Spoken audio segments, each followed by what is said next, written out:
Bonjour tout le monde, où vous êtes, à la maison, en voyage, que Dieu vous bénisse.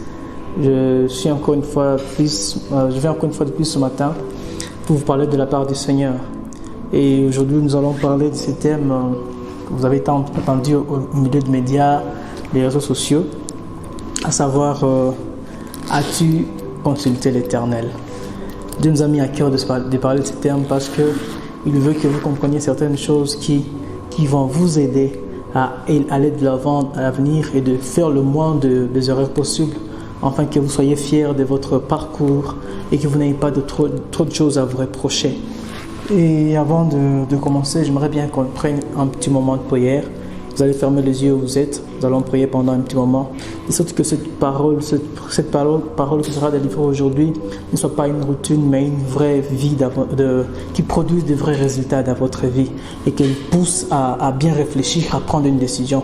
Ma prière ce matin, c'est qu'après cette parole, que tu prennes une décision de toujours consulter l'Éternel. Car je sais que Dieu te donnera des raisons pour lesquelles il faudrait toujours le faire. C'est donc nous allons fermer les yeux, nous allons prier. Éternel Dieu, nous te prions, toi le Dieu fidèle, toi le maître de temps et de circonstances. Tu as voulu que nous soyons ici ce matin. Père, touche le cœur de mon frère, touche le cœur de ma soeur, touche le cœur de tout celui qui écoutera ce message. Éternel Dieu, que ce message laisse une empreinte réelle dans sa vie au nom puissant de Jésus-Christ. Qu'il vive désormais en fonction de ceci, qu'il vive désormais en fonction de ce conseil, car tu es le Dieu qui instruit, tu es le Dieu qui bénit, tu es le Dieu qui élève. Que tout celui qui écoutera ce message, qui le mettra en pratique, Père, qu'il en vive les bénéfices. Au nom puissant de Jésus-Christ, j'en suis prié. Amen. Nous allons vite ouvrir donc nos Bibles dans le livre de Josué. Nous allons ouvrir nos Bibles dans le livre de Josué. D'abord, nous allons commencer par le livre de Deutéronome 7, le premier verset au deuxième. Puis nous allons sauter, nous lirons Josué 9, 3 à 16. Mais avant de commencer à lire, j'aimerais vous inviter à partager la vidéo. Là en bas, vous verrez la flèche de partage. Vous pouvez partager la vidéo, partagez-la massivement avec vos proches, vos amis. Et inviter d'autres personnes à suivre la vidéo en direct autant que vous. Mais aussi, tant que Dieu vous met à cœur, si vous voulez intervenir et soutenir la vision, vous pouvez toujours suivre les instructions données ici-bas pour le compte, le numéro de compte bancaire, tout ça, pour intervenir. Toutefois, aujourd'hui, nous allons directement passer à l'essentiel, à savoir le message du jour. Et pour répéter les thèmes, c'est qu'aujourd'hui, nous parlons du thème intitulé « As-tu consulté l'Éternel » ? Nous ouvrons nos Bibles dans Deutéronome 7, le premier verset au deuxième. Dans Deutéronome 7, premier verset au deuxième, la Bible dit ceci. Lorsque l'Éternel, ton Dieu, t'aura fait entrer dans le pays où tu te rends pour en prendre possession, et qu'il aura chassé devant toi de nombreuses nations, les Hittites, les Girgasiens, les Amoréens, les Cananéens, les Phéréziens, les Héviens et les Yébusiens. C'est cette nation plus nombreuse et plus puissante que toi. Lorsque tu les auras livrés et que tu les auras vaincus, tu les extermineras totalement, tu le voueras à l'Éternel. Puis il continue et dit, tu ne concluras pas d'alliance avec elle et tu n'auras point de pitié pour aucune d'entre elles. Amen. Nous lisons directement aussi Josué 9, le 9e chapitre, le 3e verset au 16e. La Bible dit, au 3e verset, Josué 9, 3, la Bible dit, par contre, les habitants de Gabaon, en apprenant comment Josué avait traité Jéricho et Haï, décidèrent de recourir à la ruse. Ils partirent déguisés et chargèrent leurs ânes de sacs usés et d'outres de vin usés, troués et rapiécés. Ils chaussèrent de vieilles sandales raccommodées et endossèrent des vêtements en lambeaux. Ils prirent en guise de provision du pain dur et moisi. Ils rendirent ainsi au cou ils se rendirent ainsi au camp de Gilgal et vinrent trouver Josué, auquel ils dirent en présence des hommes d'Israël: nous arrivons d'un pays lointain pour vous prier de conclure une alliance avec nous. 7. Les Israélites répondirent à ces Héviens et dirent: qui sait si vous n'êtes pas des habitants du voisinage, plutôt les voisins? Dans ces cas, nous ne pouvons pas conclure une alliance avec vous. Ils répondirent à Josué et dirent: nous voulons être tes serviteurs. Mais qui êtes-vous? Leur demanda Josué. Et d'où venez-vous? Et tes serviteurs viennent d'un pays très éloigné à cause du renom de l'Éternel, ton Dieu. Nous avons entendu parler de lui, de tout ce qu'il a fait en Égypte et comment est-ce qu'il a traité les deux rois amoréens et les deux rois amoréens qui régnaient de l'autre côté du Jourdain, Sihon, roi de Heshbon, et Og, roi de Basam, qui résidait à Ashtaroth. Alors nos responsables et tous les habitants de notre pays nous ont dit: emportez des provisions pour le voyage, allez trouver les Israélites et dites-leur: nous voulons être vos serviteurs, concluez une alliance avec nous. 12. Regardez notre pain. Il était encore tout chaud quand nous l'avions pris pour nos provisions. Regardez notre pain. Il était encore tout chaud quand nous l'avions pris pour nos provisions dans nos maisons. Quand nous sommes mis en route pour venir vous trouver, et voilà maintenant dur et tout moisi. Regardez nos outres de vin. Elles étaient neuves quand nous l'avions rempli, et voilà maintenant déchirées. Voyez comment nos vêtements et nos sandales sont usés, et à cause du long voyage que nous avions fait. 14, la Bible dit: les hommes d'Israël prirent de leurs provisions, mais ils ne consultèrent pas l'Éternel à ce sujet. Josué fit la paix avec eux et conclut une alliance, leur garantissant la vie sauve et un serment des responsables de la communauté. Au verset 16, la Bible dit: 3 jours après avoir conclu cette alliance avec eux, les Israélites apprirent qu'ils avaient eu affaire à des proches voisins qui demeuraient dans la région. Amen. Aujourd'hui, nous parlons du thème intitulé: as-tu consulté l'Éternel? Bien-aimés, ma sœur, vous êtes, Dieu veut que vous compreniez la quintessence, bien la raison d'être de ce thème. C'est à dessein que Dieu nous a mis à cœur ce message. Vous savez, dans la vie, toute personne, qui que vous soyez, vous ferez toujours face à des situations où il vous faut vraiment prendre une décision. Et les différentes personnes, selon que chacun a l'habitude de le faire, les hommes avertis, intelligents prennent le temps de s'interroger avant de prendre une décision. D'autres même vont encore jusqu'à consulter d'autres personnes, de tierces personnes, requérir leur avis pour savoir quoi faire. Vous savez, s'il faut définir le terme consulter veut dire prendre avis, prendre conseil ou bien prendre instruction de la part d'une autre personne. Vous savez, dans la vie, pour prendre une décision, parfois il est sage et conseillé de requérir les avis des autres. Non pas juste parce qu'on ne sait pas réfléchir par soi-même, mais par moment, on peut échapper à un aspect que l'autre verra facilement. Et avec les conseils, on peut voir d'ensemble comment prendre une décision de manière beaucoup plus réfléchie. Ainsi donc, les gens consultent de différentes personnes avant de prendre une décision. Certains préfèrent consulter leurs parents pour prendre une décision, d'autres encore consultent leurs amis, d'autres encore consultent même des fétiches, j'en ai vu des gens qui font cela. Il y a d'autres aussi qui recourent vers Dieu pour consulter l'Éternel avant de prendre de sérieuses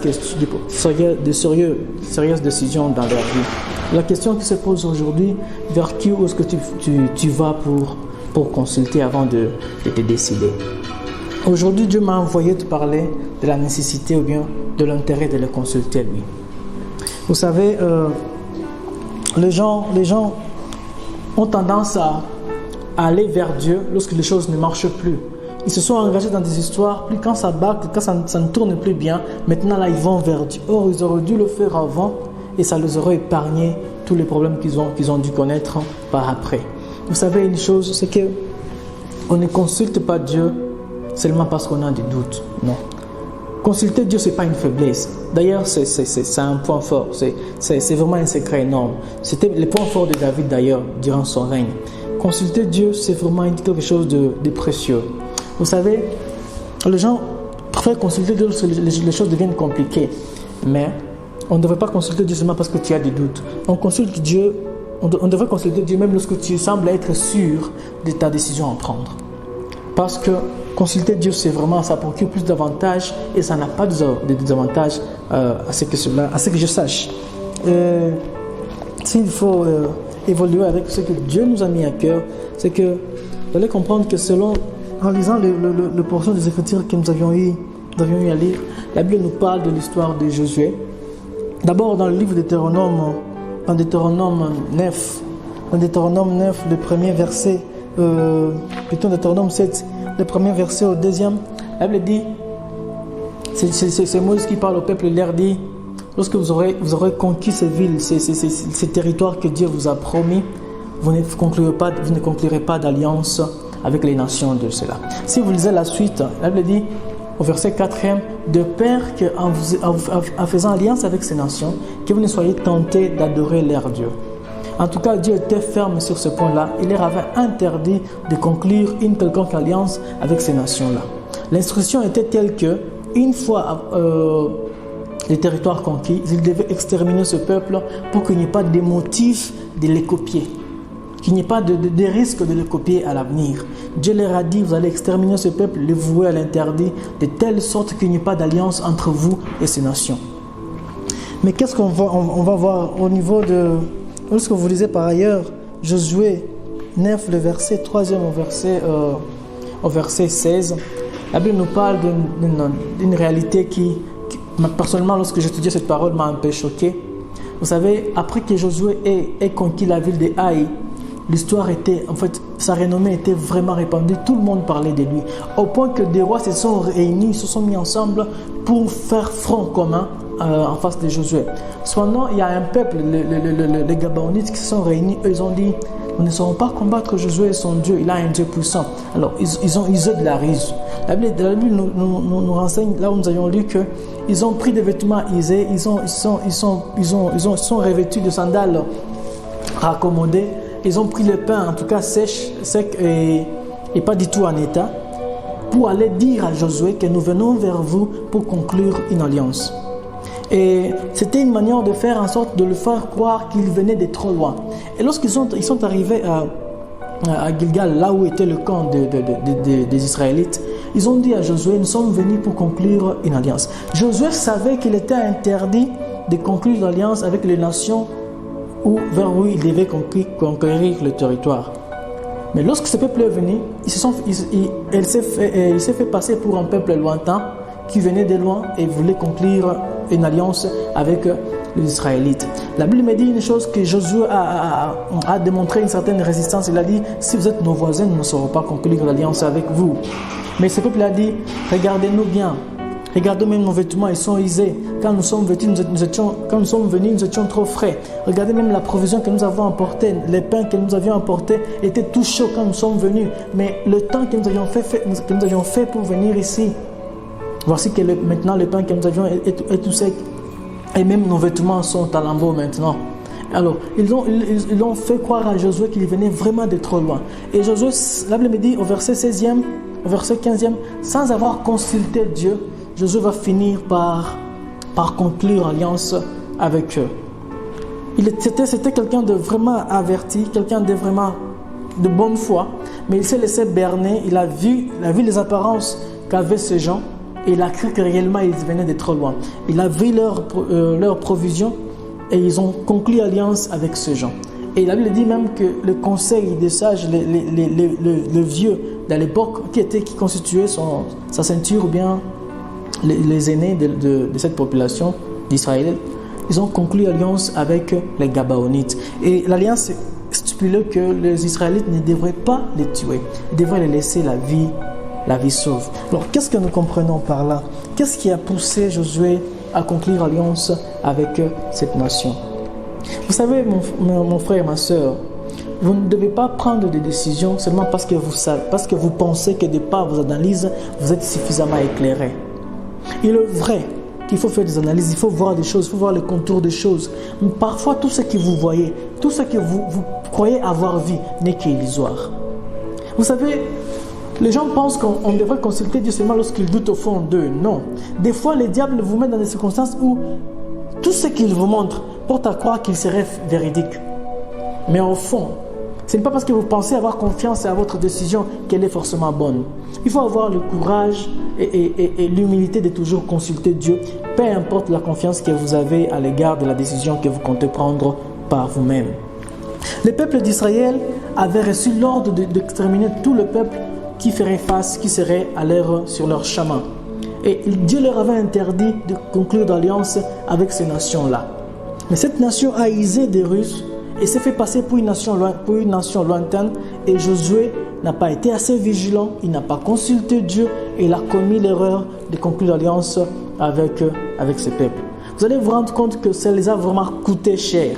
Si vous lisez la suite, la Bible dit au verset 16e, 3 jours après, ils se sont rendus compte qu'ils venaient de conclure alliance avec une nation qui leur était proche, une nation voisine, une nation en principe qu'ils devaient exterminer. Là, il me dit une chose, que le peuple israélite s'est levé contre les anciens pour dire: comment pouvez-vous commettre cette erreur-là? Comment pouvez-vous ne pas tomber dans l'erreur de conclure alliance avec un peuple que nous devions vouer à l'interdit? Là, il me dit une chose, que les gens se sont réunis, ils ont dit, Josué a dit au peuple, c'est que maintenant ce qui est fait, nous avions déjà conclu alliance avec ce peuple, nous ne pouvons plus revenir en arrière. Vous savez, mon frère, ma soeur, ils ont dû conjuguer avec ce peuple pendant que c'était un danger permanent pour eux. Parce que vous allez vous rendre compte qu'à l'avenir, plus tard, il y a Saül qui a voulu attaquer ce peuple-là.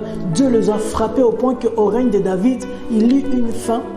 Et Dieu a expliqué à David que non, cette faim est venue du fait que Saül a voulu frapper le peuple des Gabaonites. Or, les Gabaonites avaient une alliance avec le peuple d'Israël. C'était donc un danger permanent à côté d'eux. J'aimerais, sans plus tarder, vous dire une chose, c'est que la certitude que vous avez à l'égard de la décision que vous avez à prendre ne devait pas exclure la nécessité de consulter Dieu avant de prendre une décision. C'est vraiment capital. Peu importe ce que vous savez, peu importe les éclaircissements que vous pensez avoir déjà par rapport à une question donnée, il faut toujours consulter l'Éternel. S'il faut parler des avantages, d'abord plutôt parler des désavantages du fait de ne pas consulter Dieu, j'aimerais en donner en 2 points. D'abord, le premier point, les avantages de consulter Dieu et les désavantages de ne pas consulter Dieu, et en second point, les avantages de le consulter. Vous savez, selon ce que j'ai compris, ce que Dieu m'a fait comprendre en lisant la parole, c'est que par le fait de ne pas consulter Dieu, a comme un très grand désavantage, c'est que ne pas consulter Dieu t'expose à tous les risques liés à ta nature humaine. Et ici, je vais parler de la faillibilité humaine. Vous savez, l'homme est faillible. L'homme est faillible. Et tout homme, comme les gens le disent en français, l'erreur est humaine. Mais il faut savoir une chose, certaines erreurs sont certes humaines, mais elles sont à conséquences fatales. Tu vas te dire, c'est normal de commettre une erreur. Il y a certaines erreurs que tu ne devrais pas commettre. Il y a certaines erreurs que tu ne devrais pas commettre. Et si tu avais l'habitude de consulter Dieu au préalable, tu aurais pu échapper à plusieurs autres choses. Vous savez, comme je le disais, dans différents domaines, dans différentes affaires, il faut toujours consulter Dieu. J'en ai vu des commerçants qui, par le manque de ne pas consulter l'Éternel, ils ont conclu des alliances qui les a coûté cher vraiment. Tu as investi durant des mois, mais juste pas d'une manière légère là, tu conclus une alliance avec un partenaire avec qui tu ne devrais pas travailler, et à cause de cela, tu perds tout ce pourquoi tu t'es battu durant des années. Tout ça pourquoi? Parce que tu n'as pas Tu n'as pas consulté l'Éternel. Tu as juste vu ce que le marché produisait, ce que la réalité qui semblait te faire voir. Et sur base de cela, tu as fait une alliance. Et voilà que l'alliance s'avère, ce qui t'a poussé à prendre l'alliance s'avère être faux. Et l'avenir, vous regrettez. Tout ça pourquoi? Parce que vous n'avez pas consulté l'Éternel. Tu as pris conseil auprès d'un frère, bien d'une autre sœur, ce qui est bon. Mais tu aurais dû aussi consulter l'Éternel. Ne pas consulter Dieu te rend vulnérable, vraiment. Parce que déjà par nature, nous sommes des humains, nous pouvons commettre des erreurs. Alors nous avons besoin de consulter celui qui ne commet jamais d'erreur pour nous engager. Vous savez, j'aimerais te dire une chose, mon frère, ma soeur, c'est que nous sommes humains. Et nous ne savons pas ce qui nous attend dans l'avenir. Or, les décisions que nous les prenons dans le présent pour impacter même la suite de notre vie. Alors, il devient préjudiciable, il devient judicieux de toujours consulter Dieu avant de prendre une décision. J'aimerais le dire dans notre mot ainsi, c'est que aussi longtemps que vous ne savez pas encore consulter celui qui est déjà dans le futur, vous ne serez jamais en mesure de toujours prendre de bonnes décisions dans le présent. Parce que Dieu sait déjà ce qui viendra demain. Tu devrais le consulter lui pour prendre ta décision aujourd'hui. Parce que lui sait ce que ta décision produira le mieux. Ainsi donc, mon frère, ma soeur, comme je le disais, le second point plutôt, le second point, bien à insister pour laquelle les dangers qui existent dans le fait de ne pas consulter Dieu sont énormes. Vous savez, vous pouvez être serviteur de Dieu, vous êtes pasteur, vous êtes dans les ministères, vous évoluez bien, tout marche bien. Mais seulement parce qu'il faut prendre une décision, par exemple pour le mariage. Et là, vous regardez la fille, vous regardez la personne, vous analysez sa famille, vous regardez qu'est-ce qu'ils paraissent de l'extérieur, vous vous dites, ça c'est la bonne famille dans laquelle il faudrait épouser. C'est bon. Mais tout pourrait n'être que simple apparence. C'est le problème. Seul Dieu connaît le véritable état d'âme des gens. Arrêtez de croire que le simple fait de poser des questions, d'analyser des choses, vous avez la vérité sur tout. Non. Certes, c'est nécessaire, c'est important même de le faire. Et ça pourrait aussi vous donner des indices là-dessus. Mais au-delà d'avoir analysé, au-delà d'avoir fait vos propres recherches, ayez toujours le courage, ayez toujours les réflexes, ayez toujours cette souplesse-là de revenir vers Dieu et de le consulter. Il y a de l'avantage à consulter l'Éternel. Et ne pas le faire, c'est vraiment catastrophique. C'est souvent un élément une raison pour laquelle les gens commettent des erreurs. Ainsi donc tu t'engages et à cause d'un simple engagement d'un seul jour, tu te vois supporter des choses durant des années. Et puis j'aimerais nous dire une chose, c'est que contrairement à ce que les gens pensent, vous savez, dans les communs des mortels, chez les juristes par exemple, ils disent que les dôles annulent le consentement. Donc, les dôles fait qu'un consentement donné ne soit pas valable, ne soit plus valable. En tout cas, chez les communs des mortels, c'est comme ça. Mais devant Dieu, ce n'est pas le cas. Devant Dieu, ce n'est pas parce qu'on t'a trompé, tu as pris une décision sur base d'une tromperie que tu devrais annuler. Non. En principe, après que Josué ait appris que ce peuple n'était pas lointain, c'était un peuple voisin, il aurait dû annuler l'engagement. Mais ils ont compris que vu qu'on a pris l'engagement au nom de l'Éternel, nous devons assumer. Selon Dieu, les engagements que vous prenez, quand bien même c'est sur base d'une risque donnée, vous devez faire avec. En principe, vous devrez faire avec. Arrêtez de prendre des décisions à la légère, croyant que non, si ça ne marche pas, je vais revoir. Non, tu n'auras pas à revoir, tu auras à supporter. Donc, le second élément le second danger dans le fait de ne pas consulter Dieu, c'est que le fait de ne pas consulter Dieu te rend le seul responsable des conséquences. Or, devant Dieu, même quand les conséquences sont négatives, on doit assumer. Tu as pris tes décisions seul, tu n'as consulté personne, tu n'as pas consulté l'Éternel, et qu'il s'avère à la longue que les choses que tu as décidées produisent des choses négatives, c'est à toi d'assumer. Vous savez, j'aime bien la parole que me disait... J'aimerais bien la lire pour la prononcer avec exactitude. J'aime bien la parole que me dit souvent mon pasteur, mon père spirituel, le pasteur John Kinkabujo. Il dit, être chrétien, c'est aussi savoir assumer. Arrêtez ces histoires-là où vous faites des histoires comme vous voulez, et quand les conséquences viennent, vous êtes le premier à vous en écarter. Non. Mon frère, tu es encore jeune, tu te lances dans des histoires de femmes. Si ça produit des erreurs, tu devrais assumer. Tu devrais assumer. Tu es prêt à faire tout ce que tu veux, tu es prêt à vivre comme tu veux, tu es prêt à sortir avec des mamans d'autrui, mais quand ça produit des conséquences, tu veux épargner. Ce n'est pas ça. Selon Dieu, quand tu as commis une bêtise, tu assumes. Selon Dieu, quand tu as commis une bêtise, certes c'est une erreur, mais les conséquences c'est à toi d'assumer. Et comme je le disais, lorsqu'on commet une bêtise, lorsqu'on n'a pas consulté Dieu, la conséquence, est-ce que tu es le seul responsable de ce que cela va produire? Selon Dieu, tu dois assumer ce que tu as fait. Josué s'est rendu compte que réellement, je n'aurais dû pas conclure d'alliance avec ce peuple, ils sont des voisins. Mais qu'est-ce qu'il a fait? Il a dit, puisqu'on l'a conclu alliance au nom de l'Éternel, nous devons faire avec. Il était conscient que la présence de ce peuple, c'était un danger pour eux. Mais il avait déjà commis une erreur parce qu'il n'a pas consulté l'Éternel. Les conséquences, il a assumé. Tu prends de liberté de faire tout ce que tu veux, mais quand ça produit des conséquences, tu es le premier à t'en écarter. Non, ce n'est pas divin ça. C'est pas chrétien. Si tu es chrétien, tu sors avec une fille d'autrui, tu l'engrosses, épouse la fille. Ne dites pas non, voilà, j'ai épousé la fille, mais je me suis rendu compte qu'elle n'était pas vraiment chrétienne, vous savez, elle faisait semblant de croire en Dieu, mais je me suis rendu compte qu'elle n'est pas la femme qui me convient. Mais ce n'est pas normal. Tu l'as épousée 2 ans après, tu te rends compte qu'elle n'était pas vraiment convertie et tu veux dire au pasteur, je devrais prendre une autre. Non, quand même. Ce n'est pas une raison. Tu aurais dû consulter l'Éternel. Tu aurais dû consulter l'Éternel. Tu ne l'as pas consulté. Tu as pris tes propres décisions seul, sans consulter personne. Maintenant, ça ne marche pas. Tu veux devenir intercesseur. Mais pourquoi? Tu aurais dû le consulter avant que tu ne prennes la décision. Parce que dès que la décision est prise, les conséquences, tu es le responsable numéro 1 de ces dernières. Franchement, ce que Josué a compris, vivre avec les Gabonites, c'était un danger permanent, mais il devait faire avec. Puis il lit quelqu'un après des années, vous savez, et même les décisions que vous prenez aujourd'hui, cela incombe même à vos enfants. Cela affecte même ceux qui viendront après vous. Josué a pris une décision, mais ses enfants en ont payé le prix. Mon frère et ma soeur, il faut éviter de prendre des décisions sans consulter l'Éternel. C'est vraiment un danger énorme. Et pour conclure, s'il faut parler d'un avantage, c'est que, par ailleurs, consulter Dieu change la donne, change la responsabilité. Lorsque vous avez consulté l'Éternel, c'est maintenant lui qui devient responsable des conséquences.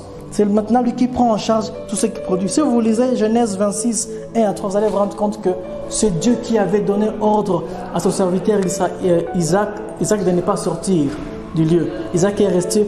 Dieu a pris soin de le bénir là où la famine frappait déjà. Arrêtez. Il faut savoir une chose, consulter Dieu vous rassure. Vous savez une chose, consulter Dieu même lorsque Dieu ne vous dit rien. Le simple fait de l'avoir consulté fait que Dieu soit le répondant numéro 1 des conséquences. C'est un peu le cas si vous lisez le livre d'Esther, Esther 4, le 16e verset. Esther dira à son oncle d'aller faire une prière.